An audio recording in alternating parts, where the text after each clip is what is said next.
sorry, why you acting? So, Fargo. So, the episode starts out with Omar, and he's on the search to look for the rabbi and Cannon's son. And while he's on the search, he has this white guy in the backseat of his trunk, or in his trunk. And he asks the white guy, like, he asks people around, have they saw the hitman that worked for Big Fella? And the guy in the trunk was all like, I saw him, but I don't know where he was going. So he was like, let me out of the trunk. And he was like, no. And then he gonna call him a boy. And I'm like, okay, I don't know why you sit here and call this man a boy. And you, like, low-key kidnap. Like, what was the quote at the beginning of the episode? It's better to be the criminal than the victim. So he closed the trunk back on the guy. So when he driving in town, he bumped into this old this old black guy. And he asked some questions like, have he saw this Italian guy? He like a Skeletor and all this stuff. And the guy, he kind of was beating around the bush. So he couldn't really get him a lot of information. He's speaking kind of in code. But Omar offered to paint this building for him if he can give us information. So the guy made a deal with Omar to paint the building. So Omar goes to go paint the building with the guy he kidnapped. I like this black and white aesthetic. But so the guy, he let out the trunk and stuff. The guy, I guess he's from the mob, so he kidnapped him from the mob. And he was talking to him, and the guy was trying to compare himself to, the black people. How, he's all like, screw them, and they're the boss of us. And he told him this little story about the turtle and blase. So he saw a car pulling up, and he tried to run out, but Omar shot him dead. And that's the end of him. So, next story. So now we get to the rabbi and Cannon's son. So they still on the run. But while they're on the run, they found this hotel that they can stay at. And when they get there, it's this black lady that's working at front. And so they stay at this hotel. But then the black lady tells them, the two sisters that are in the hotel, they don't like colored people, right? Well, they don't like black people.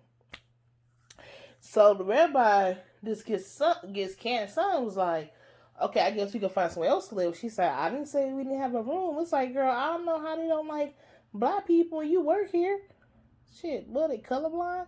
But, so they get there, and they just at this hotel waiting to see what they're going to do next. So now we get to the rabbi telling Cannon's son that either he's dead or in jail, because he's about to go find some money for them to stay at this hotel.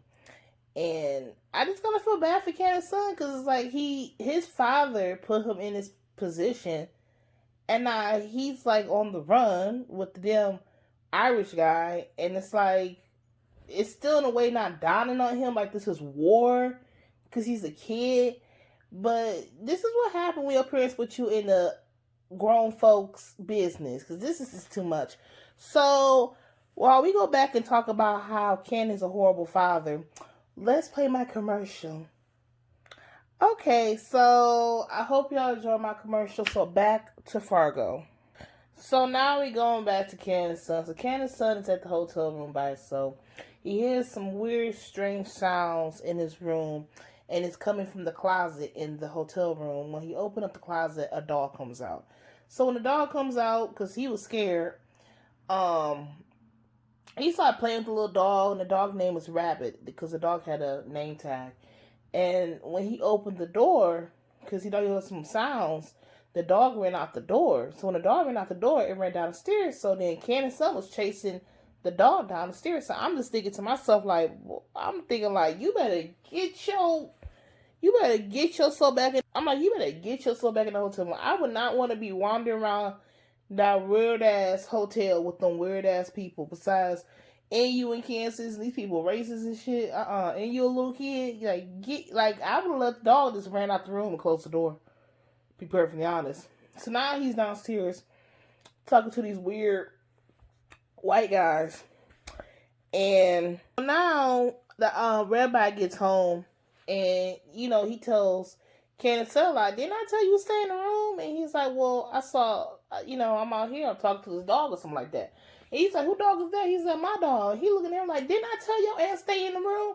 So then he go up to the room, and the rabbi's talking to Cannon's son, and Cannon's son, he a kid, so he playing with the dog. The rabbi, he didn't find no money, and then he taking his shoes off, and he realized he has this big ass hole in his shoe. So now he looking like, okay, this is just a lot. And next thing you know, they talking, and they hear some bells downstairs. They run downstairs, and they see the two Yin Yang twins. And the two Yin Yang twins seem kind of deaf and blind. Like, one is racist, and the other one's not racist. Because Candace's son's getting ready to sit down, and the other one's like, no colors allowed at the table. And then the other sister's like, no, my rules, my table. You can sit down.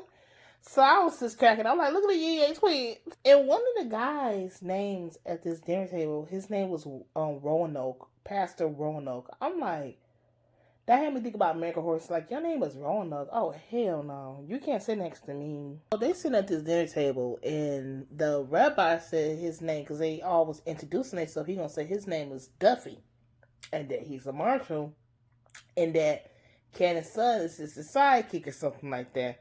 So they all looking like, yeah, that don't make no fucking sense. But yeah, we all weird at this fucking hotel, so we gonna let you slide with that.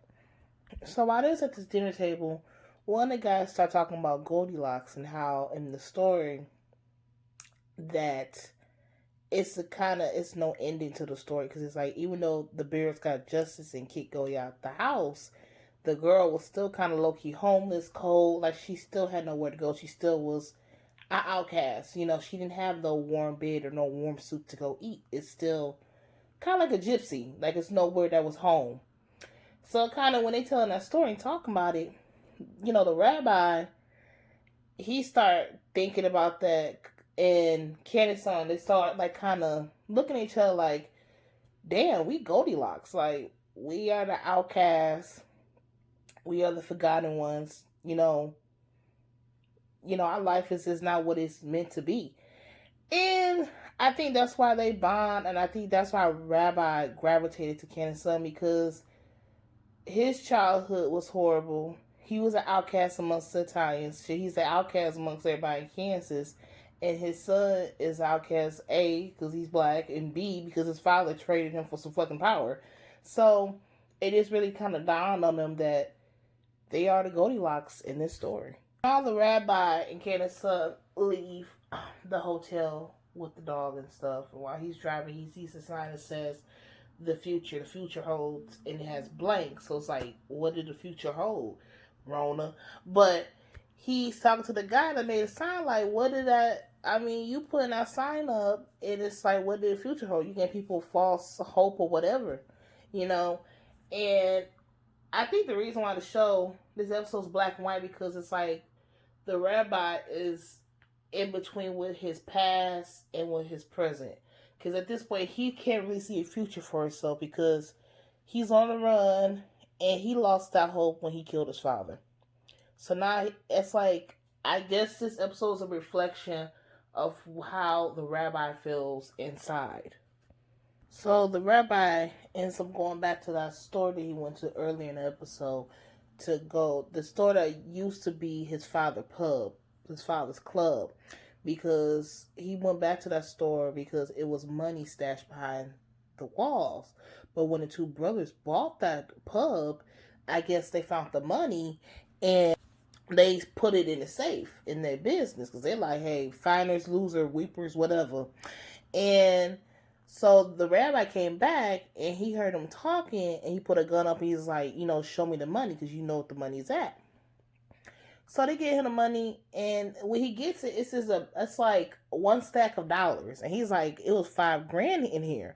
But my thing is like, how long have you been gone from this pub? You left this pub when you was a teenager? You a grown ass man now? Like, you didn't think they was gonna spend some of our money? Like, it's the American way. At this point, Cannon's son need him a visible cloak. So Cannon's son is in the car with the dog. Now we see the police pull, so you already know they about to come and mess with him. So they knock on the door, well, they hit the door. He rolls it down, and the cop says, "Boy, is this y'all car?" And I'm just like, where is Harry Potter when you need him? Like, we need a visible cloak for you, honey, because these people out here is too much. So now I'm on the edge because, you know, you got the cop harassing Cannon's son. And he holding the gun on the side of his hip. Then you got the rabbi in the store with the two brothers. So I don't know who gonna shoot who, but I just want this to get over with. So then next, you know, the rabbi come outside and he tells the cop, like, what's going on? And he was like, is this your car? And he's like, yeah. He said, do you know this kid? He's like, yeah. He said, what is your relations with this kid? He's like, I'm your guardian. And the cop look at him like, what type of cockeyed maniac story is that? Like, who the fuck did that to you? And the rabbi was like, I served with his father in the war, and his father died, so I became his guardian, and the least I can do since his father died is take care of him. Which, he low-key telling the truth, because the rabbi is his guardian. They are in war. Cannon might just die in this war, and he might end up raising him. So there's actually the truth mixed in with a little bit of, I wouldn't even say a lie. It's kind of the truth. So the cop then told the rabbi, he's like, well, if you're going to drive around with this black kid in your car, you know, you might want to get him a visible cloak. He didn't say that, but in so many words, he did say that. And I'm just like, yeah. I'm like, this is too much. But you know, nobody questioned the damn rabbi, but they all questioned the black boy in the car. I'm like, See, it's not about what your culture is. It's about how you look in the outside. If you look phenotypically what people like to be scared of and hate on, then they come for you. But if you look like somebody that is always bullying people, then they don't really hate on you. And because even the rabbi is from overseas and he's an Irish man, but over here in America, he's considered a white guy. You know, just like an African, overseas is an African or, you know, Somalian, but over here they consider a black person. So it's about how you look on the outside. The rabbi gets back to the hotel room, and while he's back, he tells Ken's son, like, this is our last time being here, and we're going to leave the dog too. So his son's like in his feelings. He's like, I could train a dog. You know, he's a kid and stuff. And he was like, I said no. That's what the rabbi said. And then the son, you know, he throws his hat on the ground. He said, you know, what's that for? And he was like, I just wanted one thing. He said, what are you talking about? He said, today is my birthday. So now the rabbi looking like, oh my goodness, I guess his birthday. Because, I don't know, the rabbi to me represents, the family is what you make it. You know, you might not have your blood, but family is what you make it. And the rabbi and Cannon's son are, at this point, family. Like, they are two outcasts that have came together and made their own little family. So now, the rabbi runs down the stairs. He's asking the black lady to work at the hotel, do y'all have cupcakes or something like that? Because, you know, because Cannon's son's birthday. And the black lady's like, you know, the sisters don't believe in eating sugar and all that stuff. So she tells him it's a store down the street that he can go and he can buy candy, cupcakes, anything. So when the rabbi, he ends up leaving to go get that cupcake, he tells the black lady, you know, just tell the kid I'll be right back. So it's like, even he changed the way he's like giving, you know how he usually says, if I don't come back, either I'm in jail or I'm dead. But now he's like, I'm going to be right back. Kind of establishing that he's here for the long haul. And so he ends up leaving, and he stops and see that sign that he saw at the beginning of the episode that says the future is blank. So now it says the future is now. And the rabbi's like, what does that mean? And I guess it's supposed to symbolize that the future is the present. Like, the future is now. Like, the future is right now where you're standing, where you started, when you going, like, it's no such thing as the future. The future is the present. What you're doing right now is your future. So now the rabbi gets to the gas station. So when he gets to the gas station, he pulls up and he sees a dead body. So he keeps on checking it out, and then he looks through the window and he sees big fella, kid in the box, sidekick, best friend, getting ready to kill Omar. So now, the hitchman, kid in the box, turns around and shoots at the rabbi. So then he runs outside because he's like, okay, I'm about to kill two birds with one stone.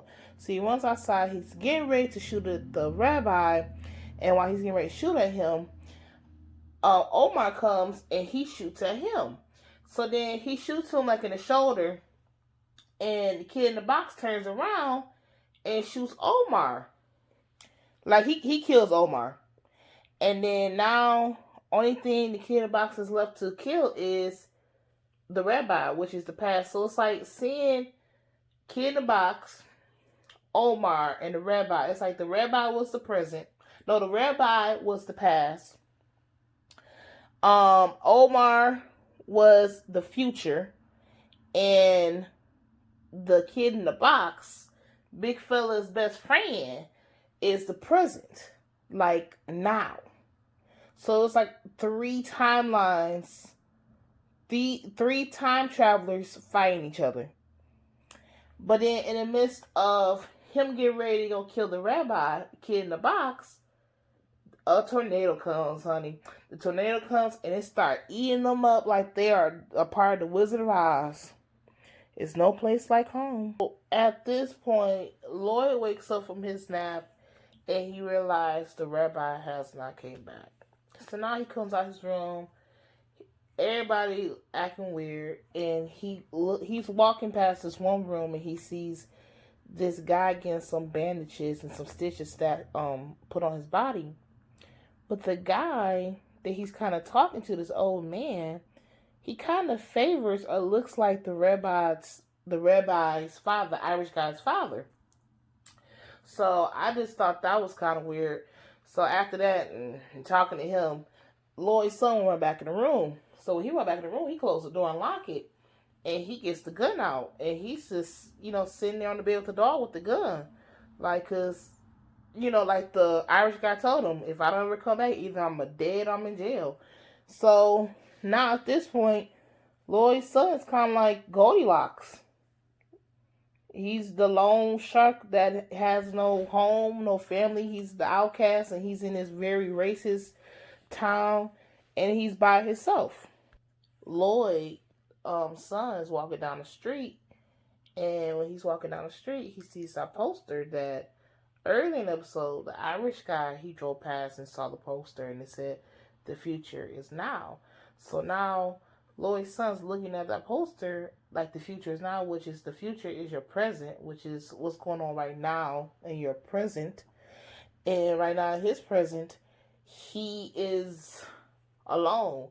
But I think he's going to go look for the rabbi. And I must say, Lloyd gets the worst father of the year award for me. Like, all these guys on here that have sacrificed their kids for power get the worst fucking father award, worst fucking human being award for me, because this is damn ridiculous. This boy had a whole home, a mom, and everything, and now he is in the middle of nowhere. Like, and this kind of, he's in the middle of nowhere, like the Wizard of Oz, because he has Toto. That's what this made me think of, the Wizard of Oz. And remember, she kept on saying, "It's no place like home. It's no place like home." And she was bumping into all these weird creatures, weird people and stuff.